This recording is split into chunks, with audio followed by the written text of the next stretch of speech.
dilawan ka man, DDS ka man, dilawan ka man, lahat tayo magkaisa, hindi tayo dapat mag-away. It's not a good example for the people na we are fighting each other to become a leader. The more na nag-aaway ang leader natin, naghihiwalay tayo, the more na maghihirap ang sambayanang Pilipino. Maging instrumento tayo for peace and development. Naobserbahan ko walang disiplina yung mga Pilipino. Or mayroon bang, may papaliwanag mo ba yan? Parang simpleng batas trapiko. Ang tao nawawala na ng respeto sa ating bansa. Why? Dahil empleyado, government workers, politician, leaders, mga korap, paano magkaroon ng respeto? May favoritism, hindi dapat ganun. Dapat pantay tayo lahat.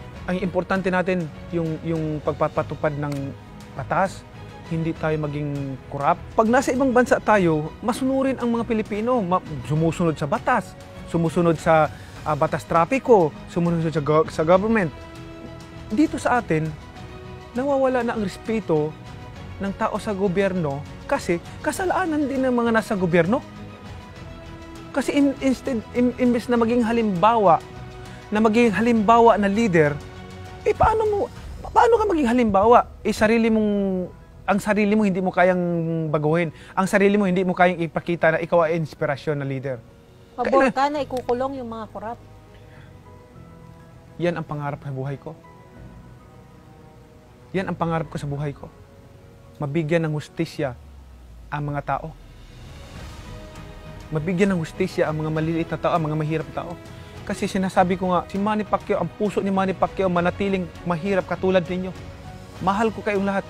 Kahit na magalit kayo, not all of you agree with me or support me, but I love you. I know what you're feeling. Alam ko yung pakiramdam ninyo, pero mahal ko kayong lahat kasi dyan ako galing. Sino ba ako para magtanim ng galit sa inyo? Sino ba ako para magalit din sa inyo? No. I am a simple man also na natutulog sa kalye. Minsan makakain, minsan hindi. Yun ang palagi nasa isip ko, nasa puso ko, na iniisip ko palagi. Ang sarap ng pakiramdam ko, yung kinuwento ko sa'yo na pag nandoon ako sa Dubai, na scholar ko pala yung nagtatrabaho doon. Sir, salamat sir. Ang sarap ng pakiramdam. Marami sa atin na galing-galingan na ito. Ang tawag ko dyan is pretentious. Pretentious genius leader. Tamantalang kawawa ang mga mahirap na tao. Malaki ang pag-alala ko, ang mga tao, hindi nila alam. Kaya ko sinasabi ito, kasi gusto kong malaman sa buong sambayan ng Pilipino na ito po yung sitwasyon. Useless ang pagiging politician ko kung wala akong magagawa. Maging katulad ako doon sa mga trapong politician. Useless. Gusto ko, habang nandito pa ako sa politika, gusto kong iayos para sa kapakanan ng mga mahirap na tao. Kasi doon ako galing. Anong take mo sa corruption naman? Ang gripo, ang daming tagas. Ang daming tagas. Dapat ayusin kasi maraming tagas eh. Patak na lang napupunta rito. Ang ibig kong sabihin, maraming korupsyon, iba't ibang mga ahensya ng gobyerno na dapat ayusin. Please, maawa tayo sa sambayan ng Pilipino, maawa tayo sa sariling bahay natin. Sariling bahay natin, ninanakawan natin ang mga tao naghihirap, nagugutom. Kung wala kayong malasakit, wala kayong pagmamahal sa ating mga kababayan na naghihirap, nagugutom. Ako, kasi doon ako galing. Ang pangarap ko, na ang susunod na maging leader sa bansa natin, na ito dapat ang gawin. Like I said, ang gripo, ang daming tagas. Dapat ayusin yung PhilHealth. Kita mo, billion. We are not talking about millions, 100 millions. Billions ang pinag-uusapan natin. Itong non-tax revenue income dapat palakasin. Once you lower the taxes, magmura lahat ng bilihin. Once na magmura lahat ng bilihin, ang mga mahirap, madali na makakain. Kasi yung 20 pesos nila, yung 10 peso nila, yung 50 pesos nila, makakabili na ng bigas pagkain. Eh ngayon, may 10 piso, makabili sila ng 1 kilong bigas? Hindi. Once you lower the taxes, especially yung corporate tax, akalain mo, di ba? Yung corporate tax, kung ibaba mo ang corporate tax ng 15% flat, wow! Para tayong imbudo. Lahat ng mga business sectors, mga malalaking company, lahat ng mga dito mag-invest sa atin. Kasi makakumpit na tayo in other country like Singapore, like Malaysia, Cambodia. Ang taxes kasi nila sa Thailand, ang taxes nila ay 20%. Yung corporate tax nila, 20%.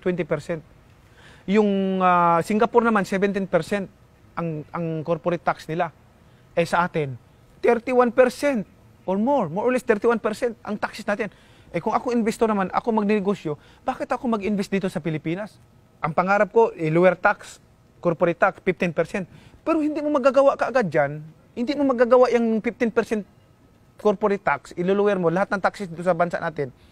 Pangarap ko, alisin yung 12% VAT, yung mga taxes, 15%. Individuals and corporate tax. Sabi nila, anong alam ni Manny Pacquiao? Kaya ako sinasabi itong problema na ito yung problema, ito yung solusyon dapat. Yung mga tao kasi, sabi niya, kailangan, I have to speak good English, I have to speak perfect English to prove that I am a good leader. No. The most important for a leader is this. If you already know the problem, you know how to solve the problem. That's what we need. In this pretentious, genius politician, trying to speak good English, perfect English, to impress people. And that's what happened to this country. Ngayon, ano ba yung sinasabi ko na solusyon? Once you lower the taxes, corporate tax, in individuals, once you lower taxes, malaking ginhawa sa tao yan. Malaking ginhawa sa mga investors, mga business sectors. In that way, domino effects. Ano yung domino effects na yan? It will create more jobs for the Filipino people. Ang mangyayari niyan, ang trabaho maghanap ng tao, hindi ang tao maghanap ng trabaho. Diyan yan sa economic growth natin. Water supply, electric supply, telecommunication. Yang tatlo na yan, based on my study, pag-aaral ko, yung tatlong company na yan, makapag-generate sa government annually, at least hindi bababa ng 3 trillion annually. Sa tatlo lang yan ha, ikaw leader, ikaw namumuno sa bahay. Ikaw namumuno ikaw galingan mo, sikapin mo na ang bahay na pinamumunuan mo, earning enough to cover up the annual budget, the monthly budget. Kasi pag maganda yung growth and development sa bansa natin, yung mga pag-rebuild nila sa government, mababawasan yun kasi magkakaroon sila ng trabaho, magiging highly urbanized na lahat buong sulok ng mundo. Because, why? Because the economy is growing. That's what I'm talking about. The more investors coming to our country, the more the Filipino will benefit on that. Yun yung solusyon natin na palakasin nyo na lang natin yung non-tax revenue income, lower natin yung tax. In that way, makakaahon tayo sa kahirapan. Ngayon, kung ang bahay gumagastos ng 100,000 a month, kumikita ang bahay na ngayon, mababa taxes, nakaginahawang mga tao, makabili ng murang pagkain, kumikita ngayon ang government ang bahay ngayon ng 200,000. Ang gastos ng bahay monthly, 100,000 lang. Aba, may 100,000. Itong gagawin. Ang 50,000, ibabayad mo sa utang. Laki ng utang natin eh. Ang 50,000, ibabayad mo po unti-unti. Ang 50,000 is saving mo yon kasi anything na project na emergency, may mga emergency like ditong sakuna, hindi natin in-expect ito. Mayroon tayong funding, hindi tayo mangungutang. May i-develop na skyway o subway system. Hindi mangungutang bahay kasi may pundo. Yan dapat ang mindset natin. For this country, we need a concrete long-term plan. When I'm talking about concrete long-term plans, we are not talking about 6 years, 3 years. We are talking about minimum of 30 years to 50 years. Yan ang dapat malaman ng taong bayan kung anong sitwasyon ng bansa natin ngayon. Gaano naka-alarming yung utang ng Pilipinas? Napaka-importante na malaman ng taong bayan kung magkano na yung utang natin. Ang utang natin ngayon, ang utang natin ngayon nasa 9.6 more or less 9.6 trillion. Ganyan kalaki ang utang natin. Kung equivalent mo na ang bawat Pilipino, hindi ipapanganak pa lang, may utang na siya na more or less 84,000. 84,000 ang utang ng isang tao. So, very alarming. Tapos, kung hindi maagapan kasi itong problema na ito, alam mo, palaki ng palaki yan. Kasi taon-taon nangungutang tayo. Very alarming. Ang tao, ipapanganak pa lang, mga baby ngayon, papanganak pa lang, may utang na, 84,000. Ang utang natin, 9.6 trillion. Palaki ng palaki. Anong solusyon mo dun sa nagbabangayan palagi? Either dilawan ka, DDS ka, or parang palaging pagka meron kang sasabihin, kukulayan ka nila? Alam mo, ang kailangan din natin dito sa bansa natin, we need unity, solidarity to achieve victory. Sir, sorry, mayabang ka daw dahil namumudmud ka ng pera. Alam mo, ang pinakakalabang ko sa tao, especially public servant, yung mayabang. Ayaw ko yung mayabang. Kontra yan sa ano kasi I always believe this passage in the Bible. When you exalt yourself, will be humble. Those who exalt themselves will be humble, and those who humble themselves will be exalted. Pinapataas ng Panginoon. Kaya yan yung ano ko, I'm hoping na talagang itong problema natin sa traffic. You mentioned sa traffic kanina. Sa sobrang mga sasakyan dito sa Metro Manila, walang nadagdag na daan. Ang dahing solusyon na dito, dagdagan yung mga skyway, subway system, dagdagan yan. Kasi wala na eh. Bakit? At bakit naman nandito lahat ng tao? Bakit naman nandito lahat ng tao? Kasi isa na yun sa mga pinaproblema ko na dapat natin i-resolve. Dito ang tao lahat kasi dito ang ekonomiya. Dito may trabaho sila, mataas ang sweldo. Which is, kung suportahan yung Visayas and Mindanao o kaya North Luzon, i-develop doon, yung mga taga Visayas, Mindanao, hindi na pupunta dito. Yung mga taga North Luzon, hindi na pupunta dito sa Metro Manila para magtrabaho o mag-business. Hindi pa develop yung Visayas and Mindanao, which is napakaganda. Dapat fair tayo. Develop the country. Alam mo, napakarami sa Visayas area, Mindanao area, dito sa North Luzon area. Ang dami nating dapat i-develop. Yung tinatawag ko na, i-ano natin ng economic zone, industrial park. Importante yun. Yun po ang isa sa mga ano ko na, ang makinabang yung mga tao doon. Lahat. Wala na yung mawawala din yan, malisin yung magpabundok, magrebuild kasi may trabaho na sila kung may hanap buhay ka. Mahinis mo pa ba na magrebuild? Pag-usapan natin yung itong salary, yung sweldo ng mga tao. Pumupunta ang mga tao dito sa Metro Manila kasi malaki ang sahod dito. Bakit ayaw nila mag-stay doon sa probinsya nila? Kasi maliliit ang sahod doon sa kanila. Yan ang isa ka problema na yan. Gusto nila dito sa Metro Manila kasi malaki ang sahod kaya kumpara nga naman sa probinsya. Ang gusto ko, across the board, nationwide, pareho ang salary standard. Yung salary lahat pareho, walang maliit, malado, para magbalikan lahat sila doon. Ngayon, ano namang disadvantages doon sa mga business sectors sa ibang mga probinsya? There is a way, there is a solution. Bawasan mo yung taxes nila. Di ba? Kung ano yung mga probinsya na hindi pa urbanized, bawasan mo yung taxes nila. Instead na babayad sila ng taxes, napupunta doon sa sweldo ng tao. Sa mga magsasaka, may idea ka paano sila matutulungan? Malaki ang utang na loob natin dito sa mga magsasaka. Sila ang nagpapakain sa atin. Sila ang nagpapakain sa atin. Itong kinakain nating bigas, pagkapagkain, dahil sa kanila yon, sa pagsisikap nila. Tapos pabayaan natin sila. No, mali yan. Mali yan. Dapat unahin natin sila. Paano natin sila matutulungan, sir? Dapat ang government ang bibili sa palay ng mga mamamayang Pilipino. Na in that amount, hindi bababa.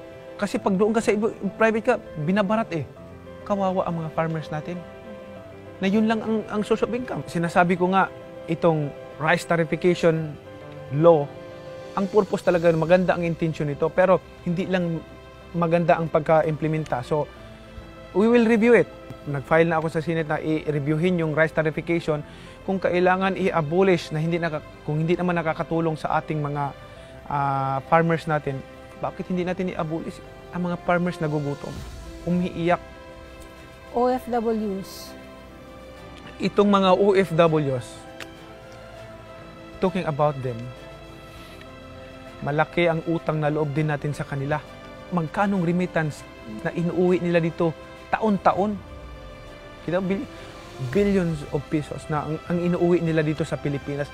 Napakahalaga at bigyan natin ng importansya. Kaya nga, pag upo ko agad, i-final ko yung OFW handbook para naman extra protection sa kanila, para in case may emergency, alam nila kung sino kukontakin nila. Hindi ka natatakot na maubusan ka ng pera para sa pamilya mo? Kung lagi mo pinamimigay? Alam mo, since 2000 pa, tumutulong na ako sa kapwa. Tumutulong na ako sa mga tao. Hindi ako natatakot. Bakit? Lahat ng mga bagay dito sa mundo, ang pagmamay-ari na ang Panginoon na sinusunod ko. Ang Panginoon ang nagbibigay ng lahat. Mauubusan ba ang Panginoon ko? Ang Papa ko, maubusan ba? Noon pa ako nagbibigay ko, wala man, hindi ba naubos? Yung pagiging materialistic, iniiwasan ko. Kasi hindi yan ang kalooban ng Panginoon. Sabi nila, kung gusto mo lang tumulong, ba't kailangan pa pumasok sa politika? Pwede ka namang tumulong lang, pero wala ka dun sa magulo Alam mo, at sa totoo maduming lang, mundo na yon. wala pa ako sa politika, tumutulong na ako. Proud ako. Yung sinabi ko kanina, kwento kanina, yung nasa Dubai ako, may waiter doon. Alam mo yung nung nag-aral siya, hindi pa ako sa politika noon. Wala pa ako sa politika noon, yung sa Japan. Wala pa ako sa politika noon, nung nag-aral sila. Tumutulong na ako. Pero, sabi ko, bakit ka pala pumasok sa politika? Sabi ko mas marami akong magagawa. Kasi nakikita ko, ang politika dito sa bansa natin, ginagawang business. Karamihan dito sa bansa natin. Alam mo, ang iisip nila, politics is a business. Politics is not a business. It's a public service. Dapat hindi mo pinagkakitaan yung politics. Importante, tunay na may malasakit at pagmamahal sa ating bansa. You don't need to pretend. You need to pretend that you are genius or smart enough to impress people, to deceive people. Hindi na uso ngayong panahon na yun. Importante yung madama ng mahihirap na tao, madama ng maliliit na tao, maghihirap na pamilya, na mahal sila. Yun ang importante. Which is, hindi ako magsasabi ng tapos. Pero sa akin, hindi ganun ang politika. Ang politika, public service, na tulungan ang mga tao. Now, if you ask me, are we going to talk about politics? No. Mas magagalit ako kung pag-usapan politika. Kasi this is not the right time to talk about politics. This is the time to have a concrete solution, immediate immediate solution for the problem. Paano yon? Nagugutom ang tao. Sama-sama tayo, tutulong-tulong tayo, mag-initiate tayo sa ating abot makakaya. Kahit sariling pera natin. Ang pera ng government, sige, okay yan. I-dole out natin sa taong bayan, i-dole out natin yan. Pera nila yan eh.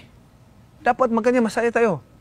Ang importante dito, kailangan sarili natin pera. Kaya ang mga private sector, private company, mga mayaman, mga tao, mga mayaman, mag-initiate na lang tayo. Tudungan natin yung mga mahirap na tao. Nagugutom, walang tahanan. Yan po, ang pangarap ko po dito sa ating bansa. Ang pangarap ko dito sa Metro Manila. Zero squatter. Imagine mo, walang squatter dito sa Metro Manila. Kayang bigyan ng bahay sila. Kaya silang bigyan ng sariling bahay. Nagagawa ko po sa pera ko na income na binigay sa akin ng Panginoon. Libong-libong pamilya ang nabigyan ko eh. Hindi nila alam. Binibigay ko libre, kahit peso. Wala akong kinuha sa kanila. Wala akong sinisingil. Alam mo, makita ko yung reaksyon ng tao. Umiiyak na, nanginginig na sa tuwa. Biro mo, wala kang bahay. Bibigyan ka ng sarili mong lupa, sarili mong bahay. Konkrito pa, hindi yung nipa-nipa lang. The true test of a leader ay pagka dumating yung mga unimaginable crisis. Lahat ng problema na yan may I don't want to elaborate about the solution of that question, about the solution of that problem, because I don't want to compare myself to other politicians, to other leaders. Pero sa abot ng ating mga kaya, dapat magkaisa tayo para mapaghandaan natin kung ano pa yung mga darating mga sakuna, kung ano yung mapaghandaan natin, especially kung mga sakuna na dumarating, nagkaisa tayo, maaksyonan ka agad natin yung mga problema na yan. Yung mga nangailangan, yung mga tao, kung kailangan silang ilikas ka agad sila habang example ko lang yan pagdating sa usaping problema ng bansa natin. Ang pagtulong natin, tuloy-tuloy yan. Itong tulong ko na ito, kumbaga, blessings ito ng Panginoon sa akin. Hindi ito pera ng gobyerno. So, hindi ko kailangan i-announce. Yun kasi paniniwala ko. Pero, sa akin, initiative ko ito, tulong ko na sa biyaya ng Panginoon sa akin, sa abot na aking makakaya, ginagawa ko ito. Ngayon, kung yung mga tao na nainggit, gawin din nila, tumulong din sila na ganon. Hindi lang mga relief goods. Relief goods, sabi ko sa kanila, in-explain ko naman sa kanila na itong tag 8 kilong bigas, sardinas, noodles, may medicine kit pa, pang bata sa kamatanda.